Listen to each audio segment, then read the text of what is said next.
2022년 2월 1일 2월의 첫날에 주시는 오늘 하나님 말씀 누가복음 9장 1절부터 17절 말씀입니다. 누가복음 9장 1절부터 17절 말씀입니다. 이 말씀은 우리가 먼저 읽고 그리고 이 말씀에 대해서 우리 자세하게 다뤄보겠습니다.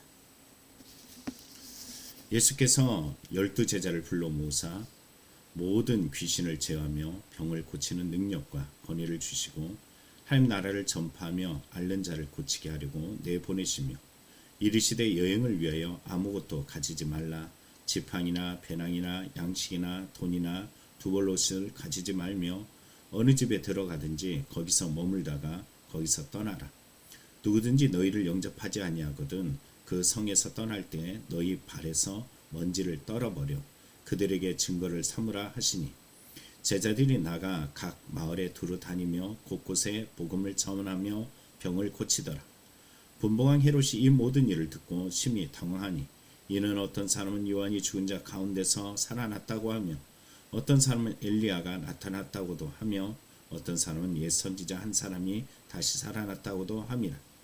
헤롯이 이르되 요한은 내가 목을 베었거늘 이제 이런 일을 들으니 이 사람이 누군가 하며 그를 보고자 하더라. 사도들이 돌아와 자기들이 행한 모든 것을 예수께 여쭈니 데리우시고 따로 벳세다라는 고을로 떠나가셨으나 무리가 알고 따라왔거늘 예수께서 그들을 영접하사 하나님 나라의 일을 이야기하며 병 고칠 자들을 고치시더라. 날이 저물어 가매 12사도가 나와 여짜오되 무리를 보내어 두루 마을과 촌으로 가서 유하며 먹을 것을 얻게 하소서.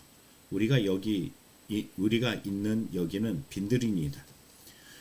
예수께서 이르시되 너희가 먹을 것을 주라 하시니 여짜오되 우리가 떡 5개와 물고기 2마리밖에 없으니 이 모든 사람을 위하여 먹을 것을 사지 아니하고는 할 수 없사옵나이다 하니 이는 남자가 한 5,000명 됨이라.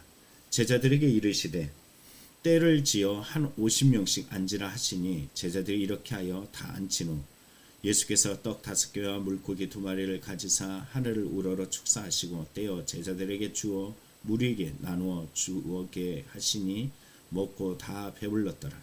그 남은 조각을 12바구니에 거두니라. 아멘.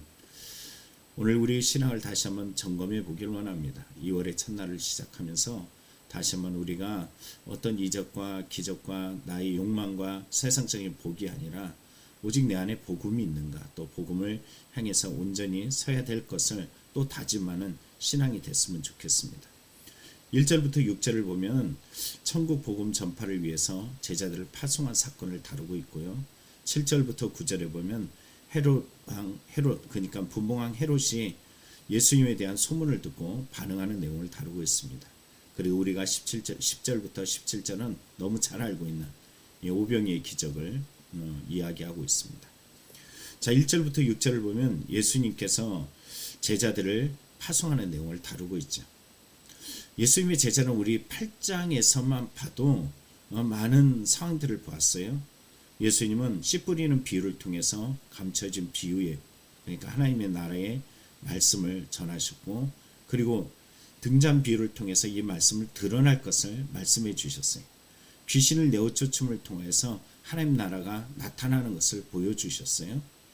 그리고 우리는 야이로의 딸과 그리고 혈루증 앓고 있는 여인이 예수님을 만남을 통해서 치유되는 사건을 보여줬습니다. 예수는 뭐라고 말씀하세요? 믿기만 해라. 믿음이라는 것이 참 중요함을 우리에게 말해줍니다.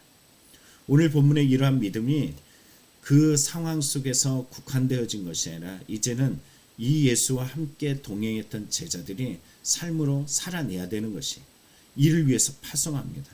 복음 전파를 하고 귀신을 내어 쫓고 그리고 권능을 행하고 이런 모든 일들은 다른 것이 아니, 이것을 행하게 하시는 이가 우리의 마음에 있다면, 우리의 삶에 있다면 우리가 파송받는 모든 자리에서 그 권능이 나타날 수밖에 없다라는 것입니다. 그래서 1절을 읽으면 그러죠. 예수께서 12제자를 불러 모으사 모든 귀신을 제어하며 병을 고치는 능력과 권위를 주시고 라고 이야기. 한 나라를 전파하며 앓는 자를 고치는 이 모든 것들을 주님은 제자들에게 맡기시고 파송하셨어요. 원래 누가 하셔요? 당신이 하셨어요. 이제는 누구에게도 이것을 하시도록 하셨다? 제자들에게. 오늘 우리가 살아가는 날들에 보냄받는 곳에서 우리는 예수의 권위가 나타나도록 살아가야 됩니다. 예수의 능력이 나타나도록 살아가야 됩니다. 여러분, 우리가 바로 예수의 권능과 능력을 행하는 보냄받는 자들이 되길 원합니다. 이것은 철저하게 근원이 있어요. 어디로부터? 예수로부터예요. 내가 권능과 능력과 권위를 드러내는 것이 아니에요. 예수의 권위가, 예수의 능력이 나타나야 됩니다. 잊지 마시기 바랍니다. 그리고 예수님께서는 이러한 시간을 위해서 우리에게 말씀하시는 대목이 있죠. 여행을 위해서 당연하게 당시 시대 때 갖춰야 될 5가지가 있습니다. 3절에 나오는 것처럼 지팡이, 배낭, 양식, 돈, 옷이. 그러나 예수님은 옷 외에는 아무것도 가지고 가지 말라고 말씀하십니다. 또 그 자리에서 안주하려고 하지 말라고 말씀하셔요. 4절을 보면 어느 집에 들어가든지 거기서 머물다가 거기서 떠나라 라고 말씀하셔요. 머물다라는 것이 안주하다 또는 지체하다 또는 거주하다 이런 뜻입니다. 여행자임을 잊어서는 안 됩니다. 내가 왜 보냄을 받았는지 이 목적을 잊어버려서는 안 돼요. 여러분이 이 땅에 살아가는 날들도 예수님께서 보내신 이유가 있어요. 그것을 잊어버리면 안 됩니다. 날마다 예수님의 권능이 나타나고 권위를 위해서 이 땅에 살아가야 될 우리의 분명한 목적을 날마다 또 깨우는 시간이 되기를 간절히 축원합니다. 그렇지 않고 이 복음을 받아들이지 않는 자에게 예수님은 어떻게 하라 말씀하시냐면은 5절에 말하죠. 누구든지 너희를 영접하지 아니하거든. 여러분, 예수를 영접한다는 것과 이 제자들을 영접한다는 것은 동일한 겁니다. 근데 그들을 영접하지 않을 때는 그 성을 떠날 때 너희 발의 먼지를 떨어버려 그들에게 증거로 삼으라 이렇게 말해요. 유대인들은 이방 성에 가거나 이방 나라에 가면은 그들의 부정적인 것을 떨쳐버리기 위해서 이런 행동을 했어요. 그런데 오늘 본문에 바로 당신의 제자들을 영접지 아니하는 자, 다시 말하면 복음을 받아들이지 아니하는 자, 예수를 받아들이지 아니하는 자, 그들이 누구냐면 이방인들입니다. 오늘 우리가 이방인이 되지 않길 원합니다. 예수를 믿는다라고 말하면서 이방인처럼 살아가는 사람들 얼마나 많아요? 하지 말라는 것, 하나님이 뜻하지 않은 것, 도리어 자기의 권위와 자기의 능력만 내세우는 사람들, 자기 인기, 세상 사람들이 추구하는 것들만 더 바라보며 욕심과 욕망 속에 빠져있는 사람들, 우리는 그런 사람들이 되지 않길 원합니다. 주의 복음을 위해 파송받는 믿음의 제자들처럼 승리하는 성도가 되기를 축복합니다. 7절부터 9절에 보면 이러한 예수님의 소문은 분봉왕 헤롯에게 전해지게 됩니다. 헤롯은 우리가 앞서 보았던 것처럼 이 세례 요한을 죽인 장본인이란 말이에요. 그래서 이 장본인이 예수님의 소문을 듣고서 그가 이 세례 요한이 다시 살아난 것이 아닌가 이런 마음을 갖습니다. 그래서 그의 두려움을 성경은 7절에 이렇게 말합니다. 분봉왕 헤롯이 이 모든 일을 듣고 심히 당황하니 이는 어떤 사람은 요한이 죽은 자 가운데서 살아났다고 하며. 여러분, 어떤 예수 그리스도의 이 복음에 증거되어지고 권능과 능력이 나타난 이 사실을 보면서 우리는 아무개 내가 죽였던 어떤 마음의 찔림으로 멈출 것이 아니에요. 오늘 성경에 보면 심히 당황하니 라고 말한 이 내용은 정신을 잃어버린 상태로 그가 얼마나 힘겨워하는지 이것으로 말미암아 정신 못 차릴 상태로 어려워하는지를 보여주고 있습니다. 이런 헤롯의 반응에 당시 시대 때 사람들의 반응을 동일시하는 것이 있어요. 엘리야가 아닌가라고 생각하고 있는 이 말. 엘리야는 어떻게 이 땅에서 삶을 마감했습니까? 죽지 않고 들림받았단 말이에요. 그러니까는 이 자기가 죽인 세례 요한도 죽지 않고 살아있나 보다. 이렇게 생각을 하고 있습니다. 그래서 그 세례 요한이라고 생각하는 이 예수님을 만나고 싶어 합니다. 얼마나 만나고 싶어 할까? 자, 9절에 보면 이렇게 말하고 있어요. 헤롯이 이르되 요한은 내가 목을 베었거늘 이제 이런 일이 들리니 이 사람이 누군가 하며 그를 보고자 하더라. 간절히 찾다라는 거예요. 예수를 찾는데 왜 찾아요? 예수님 앞에 그 복음을 받아들이고 그리고 세리 요한이 외쳤던 그 말에 회개하지 않고 그를 죽였지만 이제 회개하기 위해서 그렇지 않습니다. 그는 또 이적을 보고 싶어요. 세상 사람들이 봤던 그러한 방법들로 예수님을 호기심의 한 부분으로 바라보고 있어요. 두려워할 줄 알면서 놀라워할 줄 알면서 전혀 변하지 않은 그의 모습을 우리는 성경에서 보게 됩니다. 여러분과 저의 삶 속에 어떤 문제와 아픔과 고난과 삶의 여러 일들을 만날 때마다 우리가 어떤 반응을 일으켜야 될까요? 예수를 만나는 시간, 예수님을 더 깊이 알아가는 시간, 그래서 나의 삶의 회개가 이루어지는 이런 시간들로 삼기를 축복합니다. 마지막 10절부터 17절은 오병이의 기적을 다루고 있습니다. 사도들이 들어와서 예수님은 모든 것을 보고했을 때 그들을 데리고 베세다라는 곳으로 이동합니다. 분봉왕 헤롯이 다스리는 곳은 아니에요. 그런데 바로 그곳으로 이동합니다. 그런데 예수님이 이동한 그 이동 경로에 무리들이 따라오게 되었어요. 그들은 보면은 여전히 성경에서 짐작하건대 병이 있고 예수님을 찾아 나오는 사람들입니다. 그런데 예수님은 11절에 이렇게 기록하고 있죠. 무리가 알고 따라왔거늘 예수께서 그들을 영접하사. 예수님은 그들을 받아들였어요. 외부로부터 받아들이다라는 뜻을 가진 바로 영접하다라는 뜻을 사용하고 있습니다. 외부인임에도 당신의 복음을 위해서 또 복음을 받아들이도록 또 그들을 긍휼히 여기시며 예수님은 받아주셨어요. 그리고선 이것으로 그냥 그들을 병을 고치는 것으로 멈추지 아니하시고 예수님의 의지가 무엇인지 우리는 생각해 볼 만한 대목을 11절에서 발견합니다. 하나님 나라의 일을 이야기하고 병을 고칠 자들을 고치셨더라. 그들에게 진짜 필요가 무엇일까? 하나님 나라예요. 병이 고쳐야 되는 이런 상황 속에 고침받아야 되는 자를 고쳐주신 주님이 하나님 나라를 또 복음을 전파해 주셨어요. 그들에게 병 고침이 필요한 것처럼 뭐도 필요해요? 하나님 나라가 증거되어야 된다는 사실입니다. 이 날이 저물어 갔더니 이제는 예수님께서 그들을 가운데서 제자들이 걱정하고 염려하는 먹거리에 대해서 예수님은 말로 손으로 보내시지 아니하고 제자들에게 너희가 해결하라 라고 말씀하고 계세요.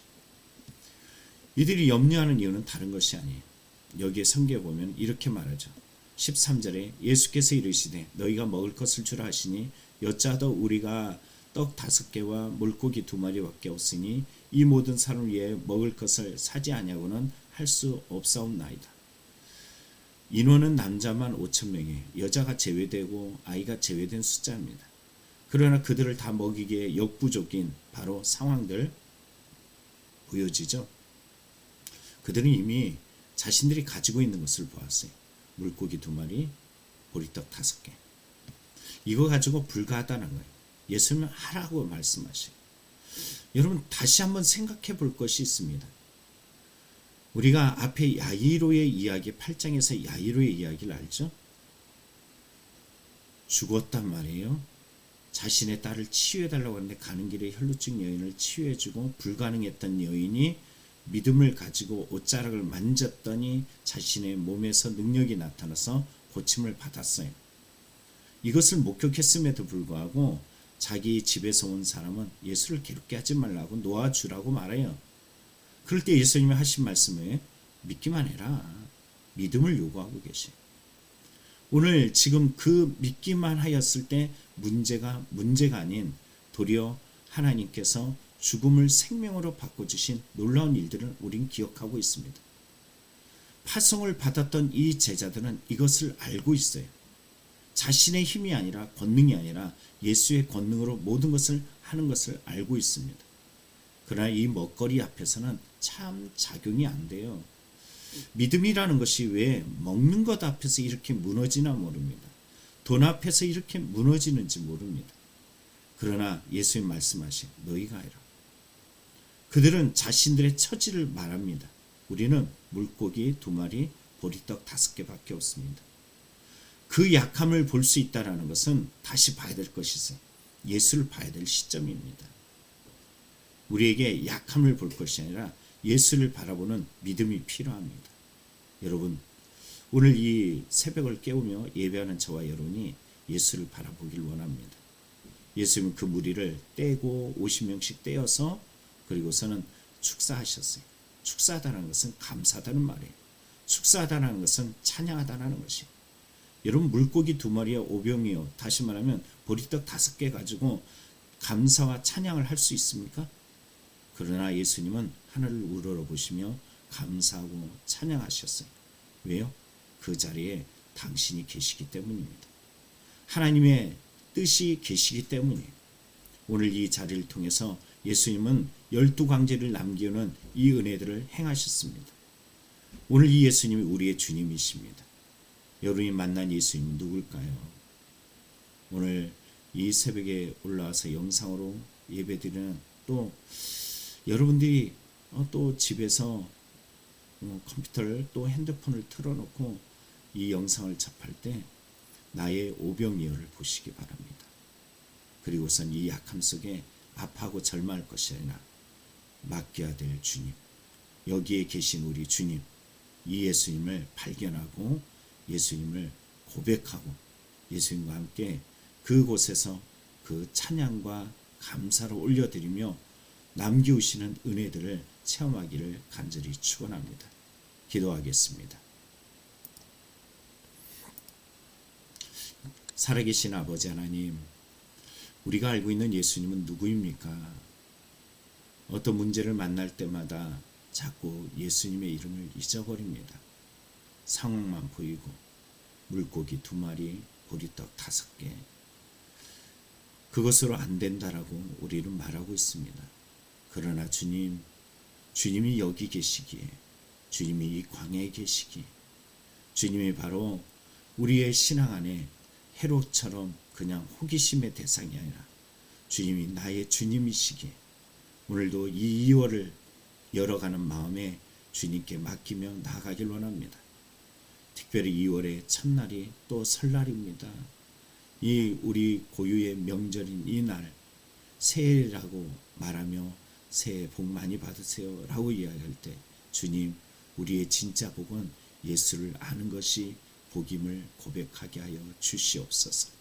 그래서 그 복을 이 다시 한번 구정을 통하여 설날을 통하여 남겨진 시간에 누리울 수 있는 저희들이 되게 하여 주옵소서. 예수님의 이름으로 간절히 기도하옵나이다. 아멘. 오늘 설날 명절에 여러분의 삶과 인생을 위해서 우리 기도하시면서 오늘 새벽 예배를 마치겠습니다. 기도하겠습니다.